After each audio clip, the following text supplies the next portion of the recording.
Rahim. Today our lecture is income tax and sale tax. First of all हम ये देखते हैं tax क्या है। टैक्स के बारे में हम ज़रा स्टार्ट करेंगे। टैक्स क्या है? It is the amount of money which is collected by government from its public after imposing different rates on different sources of income. जो गवर्नमेंट अपनी आवाम से मुख्तलिफ़ सूरतों के अंदर पैसा वसूल करती है, उनके मुख्तलिफ़ सोर्स इनकम के ऊपर मुख्तलिफ़ रेट्स लगाकर, उसको आप क्या नाम देते हैं? टैक्स। टैक्स वसूली है, मगर किसकी वसूली है? गवर्नमेंट की। इसको कहते हैं महसूल। काइंड्स ऑफ टैक्स, टैक्स की दो मेन काइंड्स हैं, टाइप्स हैं। एक है डायरेक्ट टैक्स और एक है हमारे पास इनडायरेक्ट टैक्स। डायरेक्ट टैक्स और type of tax which is imposed a person who is responsible to pay it. Direct tax वो है जिसके ऊपर लगता है, वही जिम्मेदार होता है उसने अदा करना है। इनडायरेक्ट टैक्स और type of tax which is imposed a product of a company, एक कंपनी के प्रोडक्ट के ऊपर लगता है, and recovered from other customer, यानी ये कस्टमर से रिकवर होता है। इसको आप क्या नाम देते हैं? Indirect tax. और इसको क्या नाम देते हैं? Direct tax. Kinds of tax, tax की कितनी काइंड्स हैं? दो मेन काइंड्स हैं। एक वही है आपके पास डायरेक्ट टैक्स और एक है इनडायरेक्ट टैक्स।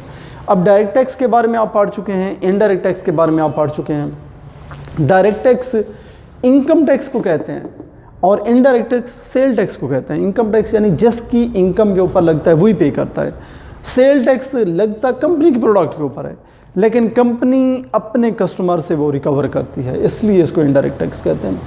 जो डायरेक्ट टैक्स है यानी इनकम टैक्स है, इनकम टैक्स ऑर्डिनेंस 2001 के मुताबिक ये लागू होता है, ऑर्डिनेंस 2001 के मुताबिक। और सेल टैक्स एक्ट 1990 के मुताबिक, सेल टैक्स एक्ट 1990 के मुताबिक लागू होता है।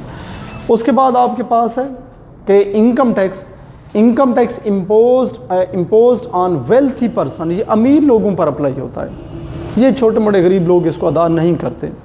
उसके बाद जो सेल टैक्स है imposed on product but paid every person of this world. Sale tax वो है जो हर बंदा अमीर गरीब अदा कर रहा है। क्यों? क्योंकि ये कंपनी के प्रोडक्ट में शामिल होता है। उसके बाद आपके पास है ऑर्डिनेंस। क्या है? ये जो हमने पढ़ा ऑर्डिनेंस और एक्ट। ऑर्डिनेंस का, ordinance is passed by the president और पार्लियामेंट ऑफ ए कंपनी। एक मुल्क की पार्लियामेंट या प्रेसिडेंट जो कानून लागू करता है उसको आप क्या नाम देते हैं? ऑर्डिनेंस।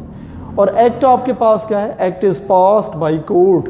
अदालतें, किसी मुल्क की बड़ी अदालतें, mostly supreme court of a country, जिस तरह पाकिस्तान की सुप्रीम कोर्ट है, वो जो एक्ट या लॉ बनाती है उसको आप क्या नाम देते हैं? एक्ट। जिसका मतलब ये हुआ कि सेल टैक्स मोस्टली अदालतें कंट्रोल करती हैं, जो इनकम टैक्स है उसको गवर्नमेंट कंट्रोल करती है, प्रेसिडेंट के हाथ में होता है। तो ये आपके पास है टैक्स का बुनियादी थोड़ा सा टॉपिक।